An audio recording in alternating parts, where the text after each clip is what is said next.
अभी आंखों की शम्में जल रही हैं, प्यार जिंदा है। अभी आंखों की शम्में जल रही हैं, प्यार जिंदा है। अभी मायूस मत होना, अभी बीमार जिंदा है। हजारों जख्म खाकर भी मैं जालिम के मुकाबिल हूं। खुदा का शुक्र है अब तक दिले खुददार जिंदा है। चांदन हुला वालों, आने वाली 5 तारीख को आपको अपने घरों से बाहर निकलना है और न सिर्फ छतरपुर के भविष्य का फैसला करना है बल्कि दिल्ली के भी भविष्य का फैसला करना है। मेरी आंखों के सामने बड़ी तादाद में यहां नई नस्लें बैठी हैं, बुजुर्ग बैठे हैं और तमाम अपने छतों पर मेरी माएं बहनें भी मुझे सुन रही हैं। मैं थोड़ी देर आपसे संजीदगी से मुखातिब होना चाहता हूं। आने वाली 5 तारीख को आपको घरों से बाहर जाना है, ईवीएम की कतारों में लगना है और विधायक चुनने के लिए वोट डालना है। अगर आपको लगता है कि यह इलेक्शन सिर्फ विधायक चुनने का इलेक्शन है तो आप बहुत छोटा सोच रहे हैं। यह इलेक्शन उससे कहीं बड़ा है। इस इलेक्शन का मकसद उससे कहीं बड़ा है। एक तरफ वो ताकतें खड़ी हैं जो नफरत के साथ खड़ी हैं और एक तरफ राजेंद्र तंवर जैसे लोग खड़े हैं जो मोहब्बत के साथ खड़े हैं। यह लड़ाई नफरत और मोहब्बत के बीच में है। इस लड़ाई में आपको फैसला करना है कि आप कहां खड़े हैं। एक तरफ भाजपा है और दूसरी तरफ भाजपा का छोटा वाला रिचार्ज है। याद करिए 2013 में अन्ना जी का आंदोलन, जब पूरी आरएसएस मिलकर के, पूरी भाजपा मिलकर के उस आंदोलन को खाद पानी दे रही थी और उस आंदोलन का मकसद था कांग्रेस के खिलाफ पूरे देश में माहौल बनाना और उसे पीछे से भाजपा सपोर्ट कर रही थी। ये जो मोहरे यहां दिल्ली में मुख्यमंत्री बन के बैठे, बाद में वो किसके इशारे पे आंदोलन कर रहे थे देश को पता चल गया। न लोकपाल आया, न भ्रष्टाचार दूर हुआ, न बड़ी बड़ी बातें करने वाली एक भी बात पूरी हुई। और बाद में तो ऐसा हुआ कि मैं तो पूरे देश में घूम करके ये शेर पढ़ता था कि भारत मां की आंख के तारे कहां गए, आरएसएस के राज दुलारे कहां गए, अच्छे दिनों की तरह उन्हें भी खोज रहा, कोई बताओ अन्ना हजारे कहां गए। वो खुद गायब हो गए। और इधर केजरीवाल जी जो बड़ी बड़ी बातें करते थे, बड़े बड़े नारे लगाते थे, भ्रष्टाचार मिटाने की बातें करते थे, लोकपाल की बातें करते थे, उन्होंने दिल्ली को ऐसी हालत में लाके खड़ा कर दिया कि खुद तो मुख्यमंत्री बनने के बाद अच्छी अच्छी दवाएं खा करके उन्होंने अपनी खांसी ठीक कर ली, लेकिन पूरे दिल्ली को खांसी आने लगी। यह हालत कर दिया। एक तरफ भाजपा ने पूरे देश का माहौल नफरत से जहरीला कर दिया, तो अरविंद केजरीवाल जी की सरकार ने दिल्ली की हवा इतनी जहरीली कर दी कि यहां सांस लेना दूभर होने लगा। यहां ऑड और इवन चल गया। कब आपकी ग्रेड 4 ग्रेड 3 की गाड़ियां बैन हो जाएंगी और आपको ऑटो पकड़ के जाना पड़ेगा, पता ही नहीं चलेगा। यह हालत कर दी इस दिल्ली की। ऐसे में मैं आपके बीच में आया हूं साथियों, आपका हमउम्र हूं, आपका अपना हूं, आपके लिए, आपके मुद्दों पर लड़ता हूं। आपके लिए खुदा ने जो मुझे सलाहियत दी है शायरी कहने की, कभी उस जबान में बात करता हूं और जब देश की पार्लियामेंट में पहुंचा तो वहां भी बिना हाकिम से डरे हुए उसकी आंख से आंख मिला करके बात करता हूं। मैं डरा नहीं, मैं झुका नहीं, कहीं छुप छुपा के खड़ा नहीं। मैं डरा नहीं, मैं झुका नहीं, कहीं छुप छुपा के खड़ा नहीं। जो डटे हुए हैं महाज पर मुझे उन सफों में तलाश कर। मैं लड़ रहा हूं, राहुल गांधी का सिपाही बनकर के लड़ रहा हूं और आज राहुल गांधी के दूसरे सिपाही के लिए आपके सामने दामन फैलाने आया हूं और यह कहने आया हूं मेरे साथियों कि याद करो कि जब पूरे देश में नफरतें उफान मार रही थी, जब यही दिल्ली जल रही थी दंगों की आग में, जब पूरे मुल्क में नफरतें अपने सर पर थी, तो कोई केजरीवाल कभी घर से बाहर निकला? नहीं निकला। कौन निकला? मोहब्बत की बात करता हुआ मोहब्बत का मसीहा बाहर निकला जिसका नाम राहुल गांधी है। मैं उस इंसान को अपना नेता मानता हूं जो अपने सियासी नफा नुकसान से हट करके यह कहता है कि मुल्क में जब भी मोहब्बत को मेरे खून पसीने की जरूरत पड़ेगी, मैं अपने खून पसीने से मोहब्बत को सींचूंगा, संविधान को बचाऊंगा। डॉक्टर बाबा साहब अंबेडकर के संविधान के लिए जो कुर्बानी देनी होगी वो दूंगा। ये बात कौन कहता है? राहुल गांधी जी कहते हैं।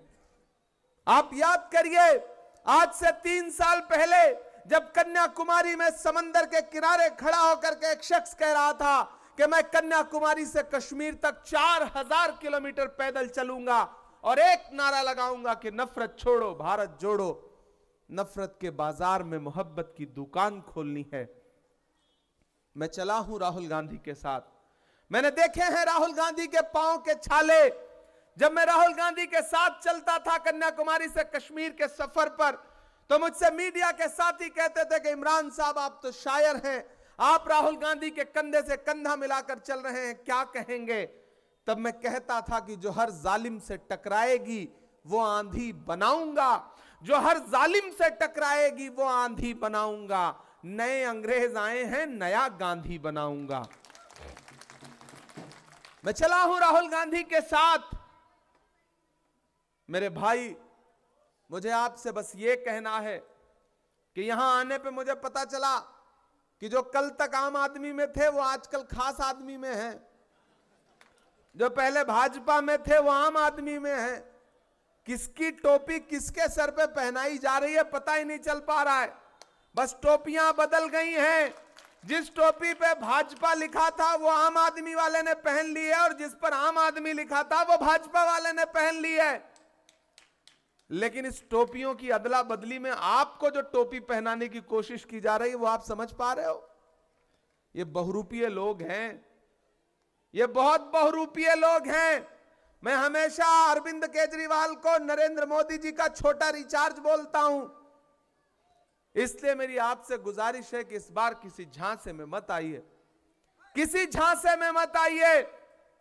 मुझे बताइए कि जब जब इस देश को जरूरत पड़ी है तब तब कौन खड़ा रहा है? बताइए कि जब संभल में लाशें बिछ रही थी तो कौन खड़ा था? राहुल गांधी खड़े थे। जब हाथरस में दलित बिटिया के साथ बलात्कार हो रहा था, उसकी लाश को रात के 2 बजे बिना परिवार की मर्जी के जलाया जा रहा था, तब नोएडा से लेकर के हाथरस की सड़क पर पैदल अपने कदमों से चलने वाले शख्स का नाम राहुल गांधी था। जब कन्याकुमारी में नफरतें अपने उफान पर थी तो कौन खड़ा था? राहुल गांधी खड़ा था। जब मणिपुर में बहन बेटियों को बिना कपड़ों के परेड करा रही थी वहां नफरत वाली ताकतें, तो उनके साथ उनको सीने से लगाने के लिए कौन खड़ा था? राहुल गांधी खड़े थे। जब यूपीएससी के बच्चे अपने लिए नौकरी मांग रहे थे, बीपीएससी के बच्चे, तो कौन खड़ा था? राहुल गांधी खड़े थे। हम एक सुबह जब सो के उठे तो हमने देखा कि राहुल गांधी ट्रक ड्राइवरों के साथ बात कर रहे हैं। एक सुबह हमने देखा कि जब हम सो के उठे तो राहुल गांधी हरियाणा में किसानों के साथ धान लगा रहे थे। एक सुबह हमने देखा कि राहुल गांधी सब्जी मंडी में पहुंचे हुए हैं।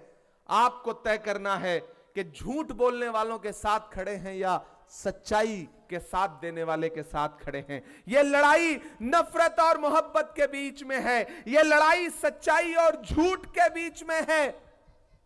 और इतना याद रखिए, आम आदमी पार्टी को वोट दें या भाजपा को वोट दें, बात एक ही है, घूम फिर करके जाना एक ही जगह है।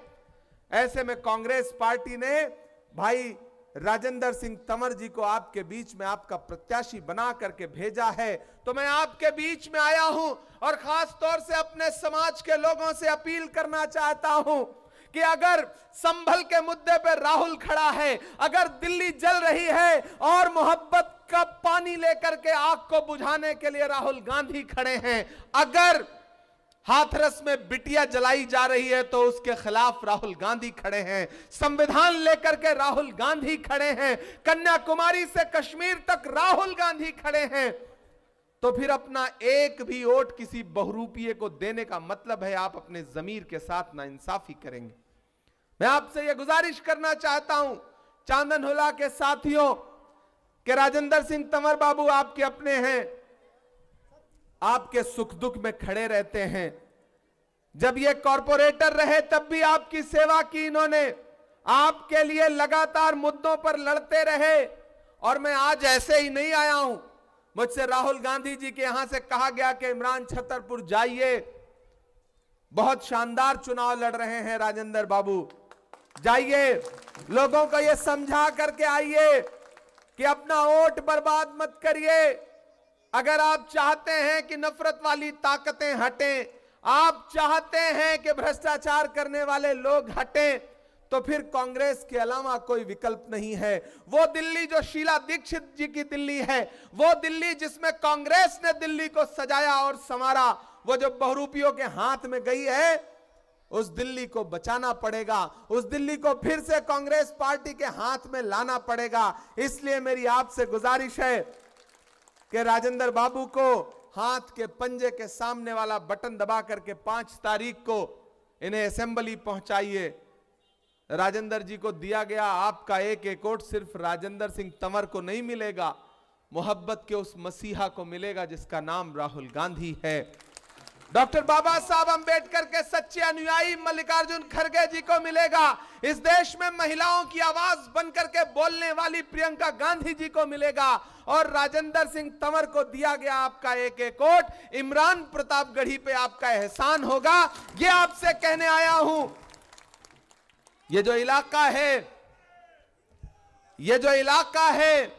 ये चांदनहुला हो या फिर सतबड़ी हो, सहूरपुर हो, खरक गांव के लोग हो, मैं चारों तरफ पूरे छतरपुर के विधानसभा के एक गांव के लोगों से अपील करना चाहता हूं कि मेरे भाई, कोई आपके बीच में आएगा हिंदू मुसलमान की बात करेगा, कोई आपके बीच में आएगा नफरत की बात करेगा, लेकिन जब भी राजेंद्र सिंह तंवर आपके बीच में आएगा तो मोहब्बत की बात करेगा, विकास की बात करेगा।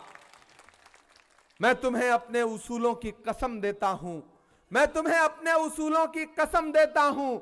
मुझको मजहब के तराजू में न तौला जाए, मैंने इंसान ही रहने की कसम खाई है। मुझको हिंदू या मुसलमान न समझा जाए। यह इंसान हमेशा मोहब्बत की बात करता है, यह इंसान हमेशा भाईचारे की बात करता है, डॉक्टर बाबा साहब अंबेडकर के संविधान को बचाने की वकालत करता है। अगर ऐसे इंसान के साथ आप नाइंसाफी करोगे तो फिर आप अपने आने वाली नस्लों के साथ नाइंसाफी करोगे। ये मेरी आपसे गुजारिश है। ये लड़ाई बहुत अहम है, ये लड़ाई बहुत जरूरी है। राहुल गांधी जी की तबीयत खराब है, पिछले 3 दिन से वो किसी सभा में नहीं जा सके। मैं उनका संदेशा लेकर के सभाओं में जा रहा हूं, लोगों से अपील कर रहा हूं और उन्हें बता रहा हूं कि जब सारी ताकतें एकजुट होकर के संविधान को कुचलने पे लगी हैं, तो एक अकेला योद्धा है इस देश में जो डॉक्टर बाबा साहब अंबेडकर के संविधान के लिए, महात्मा गांधी के उसूलों के लिए, पंडित जवाहरलाल नेहरू के सपनों के लिए और मौलाना आजाद के ख्वाबों के लिए लड़ रहा है, अपने जान की परवाह किए बगैर। मेरी आपसे गुजारिश है कि इससे पहले आपने जिसको वोट दिया वो कहां है, कुछ पता है? वो चला गया पलट करके भाजपा में। इस बार जो भाजपा में था वो आया है आपके बीच में, कह रहा है कि झाड़ू झाड़ू। भैया, झाड़ू के तिनके बिखर रहे हैं, कमल मुरझा रहा है। झाड़ू ने वादा किया था कचरा साफ करेंगे, लेकिन पूरी दिल्ली में कचरा ही कचरा दिखाई पड़ रहा है। इसलिए किसी झांसे में मत आइए। ये जो झांसा देने वाले लोग हैं ना, इनके चक्करों में मत फंसिए। राजेंद्र सिंह तंवर का चुनाव निशान है हाथ का पंजा, राहुल गांधी का चुनाव निशान है हाथ का पंजा, मल्लिकार्जुन खड़गे जी का चुनाव निशान है हाथ का पंजा, इमरान प्रतापगढ़ी का चुनाव निशान है हाथ का पंजा। और आगे बढ़िए और इस पंजे के शिकंजे में नफरत की जितनी भी बातें करने वाले हैं उनका गिरेबान पकड़िए और उनसे कहिए कि इस बार छतरपुर कांग्रेस पार्टी के साथ खड़ा है, कांग्रेस पार्टी को वोट देने जा रहा है। ये जो कांग्रेस के अलावा जितनी भी पार्टियां हैं, चाहे वो भाजपा हो चाहे आम आदमी पार्टी वाले तो और नटवर लाल हैं भाई। आम आदमी पार्टी का एक नेता जो है गांव में पहुंचा, गांव वालों को इकट्ठा किया, बोला जल्दी जल्दी आओ, हम तुम्हारी समस्याएं खत्म करना चाहते हैं। गांव वाले इकट्ठे हो गए तो बोला बताओ क्या समस्या है, हम तुम्हारी 2 समस्या बताओ, आज अभी के अभी खत्म करेंगे। तो गांव वाले आपकी तरह भोले भाले थे, चांदनहुला के गांव के लोगों की तरह। बोले साहब हमारी 2 समस्या है, बताए। बोले बताओ। बोले पहली समस्या यह है कि गांव में कोई हॉस्पिटल नहीं है, तो उसने अपना मोबाइल निकाला, न जाने किसको फोन मिलाया और लगा फोन पे हड़काने कि इस गांव में आज तक कोई हॉस्पिटल नहीं है, मैं यहां गांव में आया हूं, गांव के लोग मेरे सामने खड़े हैं, कल तक यहां पर एक टेम्परेरी हॉस्पिटल बन जाना चाहिए, जैसे आम आदमी पार्टी वालों ने चूरन दिया था मोहल्ला क्लिनिक का। बस नाम लिख दिया, बैनर छपवा दिया, लिखवा दिया दीवार पर, लेकिन दवाइयां ढूंढने जाओ तो दवाइयां नहीं है। बोला कल तक यहां पे हॉस्पिटल खुल जाना चाहिए, यह कह करके मोबाइल नीचे रखा, फोन काटा। बोला देखो 1 मिनट में आपकी पहली समस्या खत्म कर दी, दूसरी बताओ। तो गांव वालों ने कहा साहब दूसरी समस्या यह है कि इस गांव में मोबाइल का कोई नेटवर्क नहीं आता। तो इनके वादे, इनकी बातें, इनका झूठ इसी तरह का है, इनके झांसे में मत आइए मेरे भाई। ये चुनाव बहुत जरूरी चुनाव है, पूरा देश दिल्ली की तरफ देख रहा है।